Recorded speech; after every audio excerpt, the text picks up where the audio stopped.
Assalamualaikum warahmatullahi wabarakatuh. Good morning my student. How are you today? Hari ini kita akan belajar tentang tematik PKN kelas 4, keberagaman ya. Bagaimana cara kita menyikapi keberagaman dan bentuk kerjasama. Masih ingat, keberagaman merupakan karunia Tuhan Yang Maha Esa yang patut kita syukuri ya. Keberagaman di Indonesia itu sangat banyak sekali ya. Jangan sampai dengan adanya keberagaman ini menimbulkan perpecahan di antara kita. Lalu apa yang dimaksud dengan keberagaman? Keberagaman adalah suatu kondisi pada kehidupan masyarakat. Perbedaan tersebut ada pada suku bangsanya, ras, agama, budaya, dan gendernya ya. Keberagaman di Indonesia itu terikat oleh rasa persatuan dan kesatuan ya. Dengan adanya rasa persatuan dan kesatuan ini akan membentuk sebuah kerjasama antara makhluk hidup, karena makhluk hidup termasuk makhluk sosial. Dia membutuhkan orang lain untuk mencukupi kebutuhannya. Kita tidak bisa hidup sendiri ya. Kita selalu membutuhkan orang lain. Sekarang kerjasama. Kerjasama itu apa? Kerjasama adalah usaha. Suatu usaha yang kita lakukan atau yang dilakukan oleh beberapa orang atau sekelompok untuk mencapai tujuan bersama. Nah, sekarang bentuk-bentuk kerjasama nanti ada 3. Kerjasama di rumah, kerjasama di lingkungan sekolah, kerjasama di lingkungan masyarakat.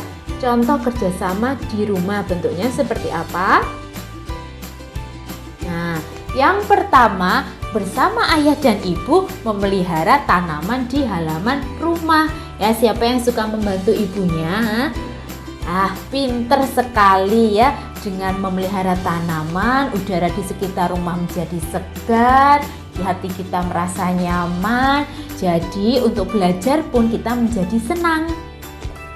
Yang kedua, bersama kakak adik merawat hewan peliharaan di halaman rumah. Ini juga bagus, boleh sama kakakmu atau sama adikmu ya, untuk menimbulkan rasa kasih sayang terhadap sesama. Sesama itu tidak hanya dengan manusia, tetapi dengan hewan juga yang sama-sama ciptaan Allah Subhanahu wa Ta'ala. Bentuk kerjasama yang lain adalah bersama kakak adik kita belajar kelompok di ruang belajar ya. Kamu boleh meminta bantuan kakakmu atau kamu mengajari adikmu untuk belajar bersama ya. Ini kesempatan kalian bersama keluarga, berkumpul bersama keluarga, saling membantu ya. Belajar bersama itu tidak ada ruginya ya. Kamu belajar kelompok itu bukan untuk saling contek-mencontek, bukan ya. Ada bedanya mana yang dimaksud belajar kelompok, belajar bersama, saling memahami materi. Beda sama dengan yang contek-menyontek. Kalau contek-menyontek itu namanya kalau kamu ngerjakan tugas, temenmu nggak mau ngerjakan, cuman mau lihat jawabanmu ya. Tapi kalau tanya caranya, terus dia berusaha sendiri, itu boleh. Berarti kamu sudah mengajari temanmu ya, menambah ilmu, mentransfer ilmu. Kemudian bersama adik membereskan mainan setelah dipakai. Ayo, siapa yang setelah mainan langsung ditinggal prung? Ya, harus dirapikan terlebih dahulu ya. Karena kebersihan itu sebagian dari iman. Yang terakhir, bersama ayah ibu saling membantu dalam membersihkan rumah ya. Itu kerjasama, dibagi ya, dibagi dengan adil ya, sesuai kemampuan masing-masing. Misalkan ayahnya menyapu halaman luar, ibunya memasak ya, adiknya menyirami bunga, kakak menyapu lantai, dibagi ya. Kalau dengan kerjasama itu pekerjaan menjadi ringan, pekerjaan cepat selesai. Jadi kita bisa menghemat waktu untuk aktivitas berikutnya. Selanjutnya adalah kerjasama di sekolah. Bentuknya seperti apa? Bersama dengan teman-teman membersihkan ruang kelas ya. Seperti kita waktu masuk kemarin ya, setiap hari Sabtu kita melakukan bersih-bersih ya, membersihkan ruang kelas. Ada yang menyapu, ada yang mengepel ya, terus kemudian ada yang membersihkan meja, disulai ya. Terus selanjutnya ada nih, bersama dengan teman-teman mengadakan kelompok belajar juga boleh ya. Misalkan nanti datang ke rumah siapa gitu untuk kelompok belajar, tapi untuk saat ini kita belajarnya melalui daring dulu ya. Kemudian bersama dengan teman menggalang dana untuk membantu sesama yang kesulitan. Contohnya itu acara kita di sekolah Jumat Amal. Atau misalkan ada teman kita yang sakit, kemudian masuk rumah sakit, kita jenguk, kita bawa oleh-oleh biar dia senang.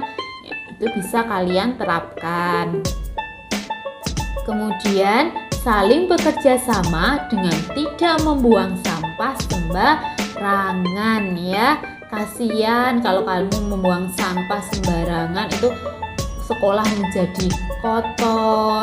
Kemudian bu guru, teacher-teachernya, kemudian penjaganya ya, sering membersihkan sampah-sampah kalian, padahal sudah dikasih tahu ada tempatnya sendiri. Dan yang terakhir adalah menaati semua peraturan di sekolah. Ayo, berangkatnya pukul berapa, masuknya pukul berapa, harus disiplin. Berangkat jam 7, ya sampai sekolah kamu telat karena masuknya kan jam 7 ya, berarti sebelum jam 7 kamu sudah di sekolah. Kemudian pakai seragam sesuai jadwalnya yang rapi, bawa mukena. Terus tidak boleh bertengkar, saling menyapa dengan guru, teacher-teachernya, kemudian dengan teman-temannya. Dan yang terakhir adalah kerjasama di lingkungan ya.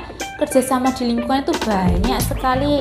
Seperti saat ini ya, setiap rumah, setiap gang ya itu selalu ada penjaganya, ada pos-posnya. Berarti kita sudah melakukan kegiatan siskamling. Selain itu ada bersama-sama menghias lingkungan untuk acara ya benar kemerdekaan 17 Agustus. Selain itu kita juga bisa ikut gotong royong membangun musola. Misalkan yang anak-anak ya, karena kita nggak bisa membantu, kita bisa membantu ibu menyiapkan makanannya ya. Terus yang si bapak-bapaknya dia bisa membangun musolanya, yang ibunya memasak. Dan kegiatan lainnya adalah melakukan kerja bakti di lingkungan, menyapu jalan-jalan itu, rumputnya dijabuti, selokannya dibersihkan. Terus yang terakhir, ikut membantu tetangga yang mengalami musibah, bisa karena ada terkena bencana seperti kebakaran atau tertimpa musibah lainnya, kalian bisa ikut turut membantu. Ya, itu ya contoh bentuk kerjasama di lingkungan sekitar kita. Untuk subtema 1, sampai sini dulu ya pembelajarannya. Diingat-ingat, dibaca lagi, dipahami bahwa keberagaman ini bukanlah bentuk perbedaan ya. Bukanlah untuk perpecahan, tapi kita harus bersatu. Sekian dulu dari teacher, sampai jumpa di pembelajaran berikutnya. Wassalamualaikum warahmatullahi wabarakatuh.